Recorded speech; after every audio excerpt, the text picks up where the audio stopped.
নীরবে পরিশ্রম করুন, কেউ যেন তোমার লড়াইয়ের শব্দ না শুনতে পায়। কারণ পৃথিবী তোমার চেষ্টা দেখে না, পৃথিবী শুধু তোমার ফলাফল দেখে। আজ তুমি যখন একা ঘরে বসে স্বপ্ন দেখছ, মানুষ হাসছে, বলছে ওর দ্বারা কিছু হবে না। কিন্তু তুমি জানো, তোমার ভিতরে একটা আগুন জ্বলছে, যেটা একদিন পুরো দুনিয়াকে চমক দেখাবে। তুমি যখন রাত জেগে কাজ করো, কেউ দেখে না তোমার চোখের ক্লান্তি, কেউ শোনে না তোমার ভিতরের কান্না।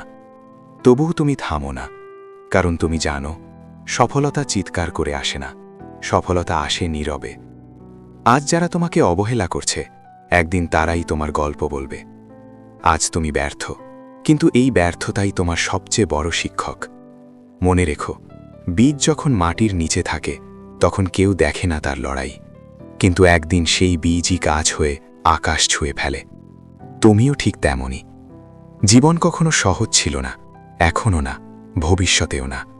কিন্তু যারা চুপচাপ লড়ে যায়, যারা হাল ছাড়ে না, তারাই একদিন ইতিহাস লিখে। তুমি যদি আজ চুপচাপ পরিশ্রম করো, তাহলে কাল তোমার সফলতা মানুষকে চিৎকার করে জানিয়ে দেবে, এই মানুষটা থামেনি। একদিন তুমি সফল হবে, আর সেদিন মানুষ তোমার দিকে তাকাবে ঠিক সূর্যের মতো, অবাক হয়ে, চোখ ধাঁধিয়ে। কারণ সূর্য যখন ওঠে, তখন কেউ তাকে থামাতে পারে না। তুমিও একদিন তেমনই উঠবে, নিজের আলো নিয়ে, নিজের শক্তি নিয়ে। তাই আজ চুপচাপ কাজ করো, কাউকে কিছু প্রমাণ করার জন্য না, নিজেকে প্রমাণ করার জন্য।